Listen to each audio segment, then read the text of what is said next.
Imagine um jogador que combinava a elegância de Johan Cruyff com a precisão letal de Gerd Müller. Um atacante completo, capaz de marcar gols de todas as formas imagináveis, de voleios acrobáticos a cabeceios poderosos e chutes precisos de fora da área. Esse jogador era Marco van Basten, considerado por muitos como um dos melhores atacantes da história do futebol. Porém, o que poderia ter sido uma carreira ainda mais brilhante foi tragicamente interrompida precocemente. Por que ele se aposentou tão cedo? É o que a gente vai ver hoje. Seja bem-vindo ao Analisando o Jogo, seu espaço de análises e história sobre o esporte. Vambora! Bom, a trajetória de Marco van Basten no futebol começou de uma maneira muito emblemática, com uma estreia que parecia anunciar ao mundo a chegada de um verdadeiro prodígio. No dia 3 de abril de 82, durante um jogo do Ajax contra o NEC Nijmegen pela Eredivisie, o lendário Johan Cruyff, já um dos maiores nomes do futebol mundial, saiu de campo com um placar favorável de 2-0. O treinador Kurt Linder decidiu dar uma oportunidade a um jovem atacante de apenas 16 anos que nunca sequer havia jogado entre os profissionais. Esse garoto desconhecido até então era Marco van Basten. Poucos minutos após entrar em campo, ele marcou seu primeiro gol como profissional. Foi um momento especial não apenas pelo gol, mas pelo simbolismo de substituir um ícone como Cruyff. No entanto, Van Basten não voltou a jogar naquela temporada. Para muitos, poderia ter sido apenas mais um lampejo juvenil, porém no caso dele era só o começo.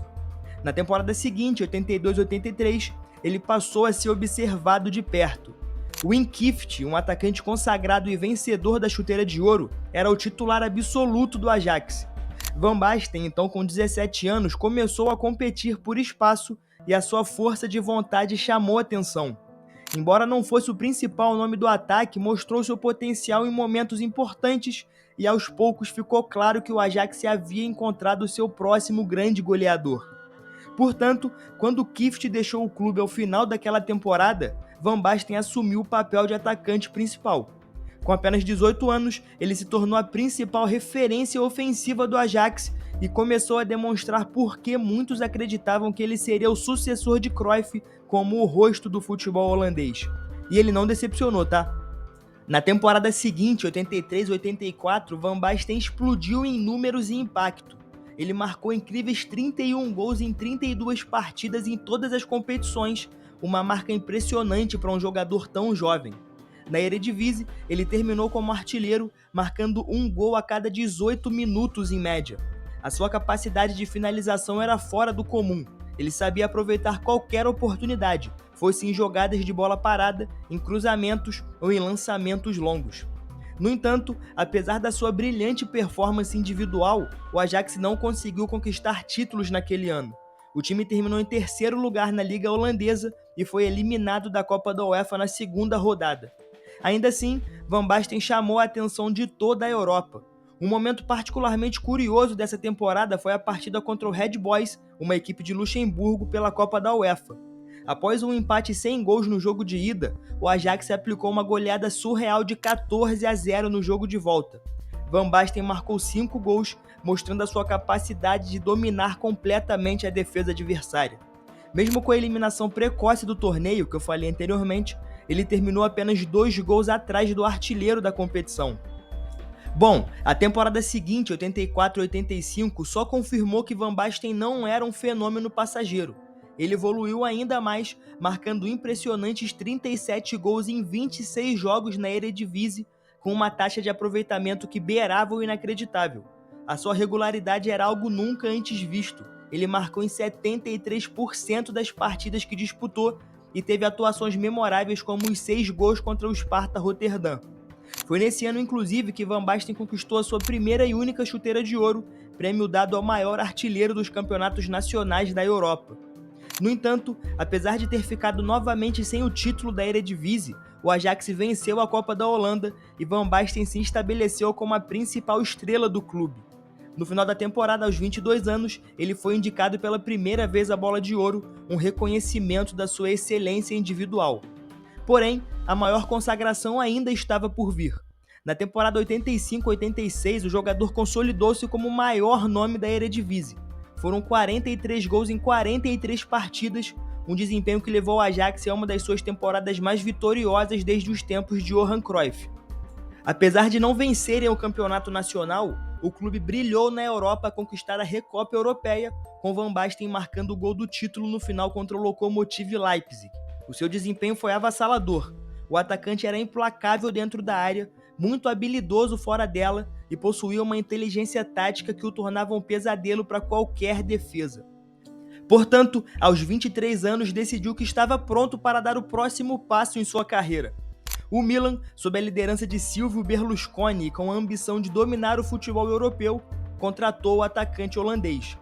Bom, após deixar o Ajax como uma lenda em construção, Van Basten desembarcou na Itália para vestir a camisa do Milan na temporada 87-88. O clube, comandado pelo visionário Silvio Berlusconi e treinado por Arrigo Sacchi, estava iniciando uma era de reconstrução com ambições de dominar o futebol europeu. Para isso, Van Basten se juntou a outros craques holandeses como Ruud Gullit em um time que ficaria conhecido como um dos maiores da história.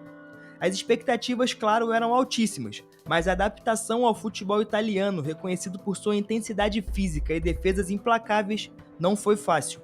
Apesar de começar a temporada com 3 gols em 5 partidas, Van Basten sofreu uma lesão grave no tornozelo que o afastaria dos gramados por 6 meses. Ele passou por uma cirurgia e perdeu 24 jogos da Série A. Portanto, quando voltou aos gramados, Van Basten ainda não estava 100%, mas foi crucial para ajudar o Milan a conquistar o seu primeiro Scudetto em 9 anos. Embora tenha marcado apenas 9 gols na temporada, a sua contribuição no ataque era evidente. Ele formava uma parceria mortal com Gullit e juntos eles começaram a moldar a identidade ofensiva de um time que logo dominaria a Europa. Mas bom, se o início da sua jornada no Milan foi conturbado devido às lesões, o verão de 88 trouxe o primeiro grande ponto de virada em sua carreira internacional. Van Basten foi convocado para representar a seleção holandesa na Eurocopa de 88, mesmo com dúvidas sobre a sua forma física. Ele começou o torneio como reserva, jogando apenas 31 minutos na derrota da Holanda para a União Soviética na primeira partida. Porém, no segundo jogo contra a Inglaterra, foi escalado como titular e mostrou ao mundo porque de fato era especial. Com uma atuação mágica, marcou um hat-trick na vitória por 3-1. Foi uma demonstração de habilidade técnica, poder de finalização e leitura de jogo que deixou todos impressionados. A Holanda, portanto, seguiu para a semifinal, onde enfrentaria a Alemanha, anfitriã e grande rival histórica. Em um jogo tenso, Van Basten mais uma vez foi decisivo, visto que marcou o gol da vitória por 2-1 aos 88 minutos. A Holanda estava na final da Eurocopa, onde enfrentaria novamente a União Soviética. Na final, realizada em Munique, Van Basten escreveu um dos capítulos mais icônicos da sua carreira. Aos 54 minutos, com o placar de 1-0 para a Holanda, ele marcou um gol que até hoje é considerado um dos mais bonitos da história do futebol. Um voleio improvável e perfeito, de ângulo quase impossível, encobrindo o goleiro. Aquele gol selou a vitória por 2-0 e garantiu o primeiro título internacional da história da seleção holandesa. Van Basten, por sua vez, terminou como artilheiro da competição com 5 gols e foi eleito, claro, o melhor jogador da competição. Essa conquista foi um marco não apenas para o futebol holandês, mas também para a carreira de Van Basten.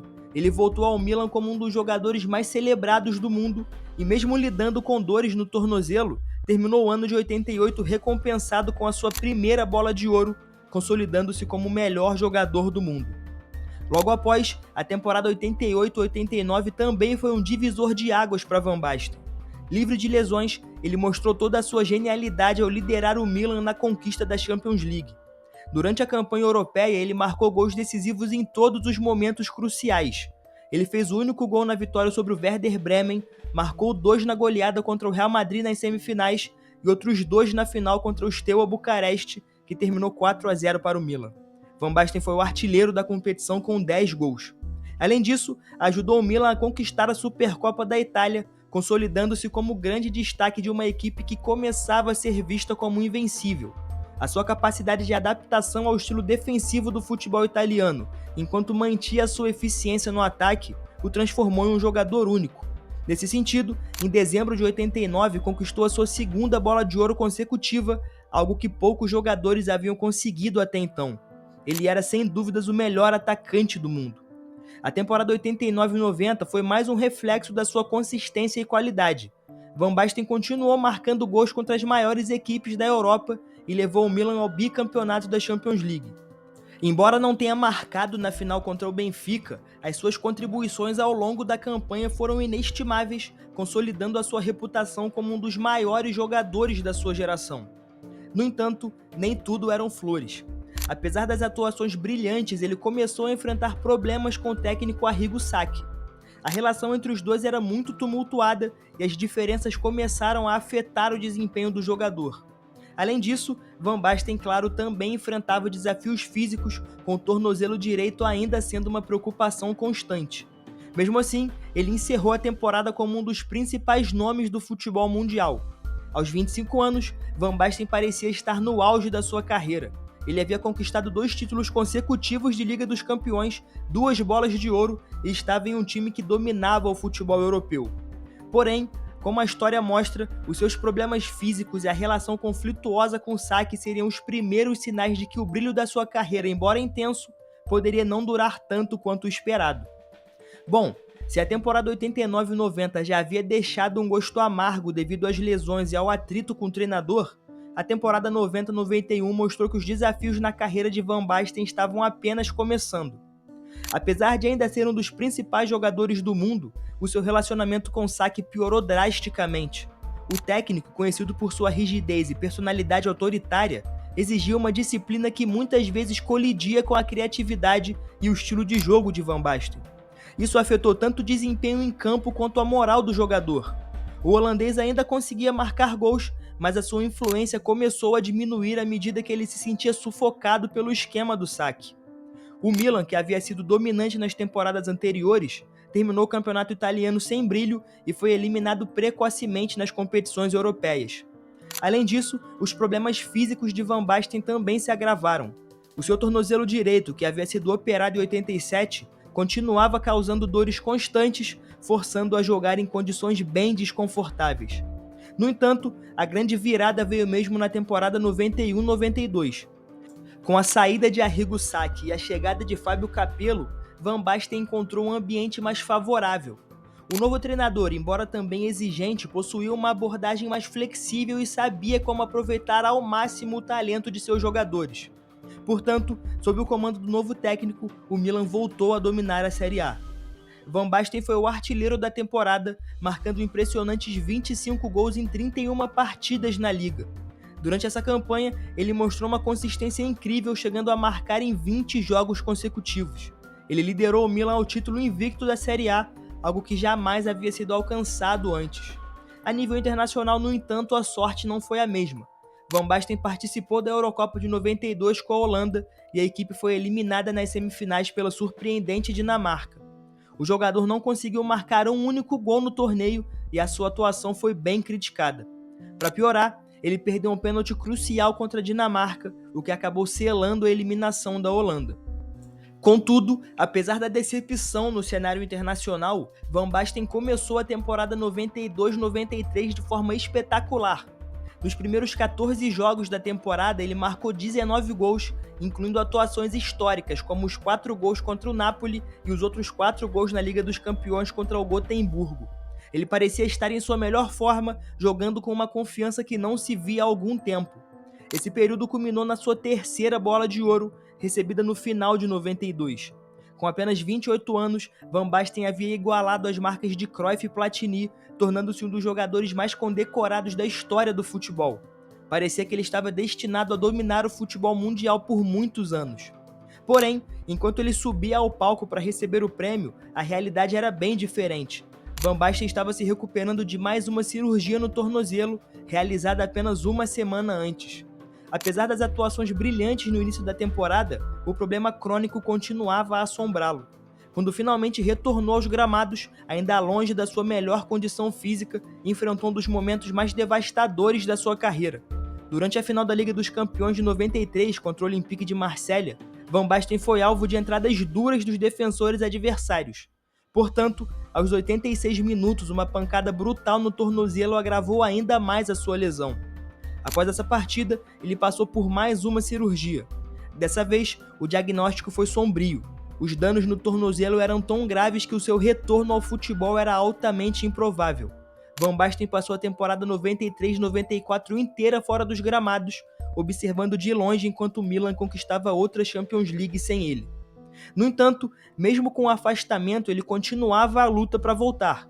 O seu objetivo era disputar a Copa do Mundo de 94 nos Estados Unidos, mas cada tentativa de recuperação era interrompida por novas dores e complicações. Nesse sentido, em 95, após 2 anos completos fora dos gramados, Van Basten tomou a decisão mais dolorosa da sua vida, anunciar a sua aposentadoria aos 30 anos. Em uma cerimônia emotiva no San Siro, ele se despediu dos torcedores do Milan, que o reverenciaram como um dos maiores jogadores que já vestiram a camisa do clube. E com razão, tá? O técnico Fábio Capello, por outro lado, não conseguiu conter as lágrimas ao ver o fim precoce de um jogador tão extraordinário. Embora sua carreira tenha durado pouco mais de uma década, o impacto no futebol foi imensurável. Ele, de certa forma, redefiniu o papel do atacante clássico, combinando força física, precisão técnica e uma inteligência tática raramente vista. Os seus gols não eram apenas frequentes, eram espetaculares. Van Basten foi elegante, mas ao mesmo tempo muito letal. A sua história é um conto de glória e tragédia, claro. Porém, acima de tudo é uma celebração do gênio que ele foi e que nunca será esquecido. O que você acha? Esse foi o Analisando o Jogo, seu espaço de análises e histórias sobre o esporte. Até a próxima.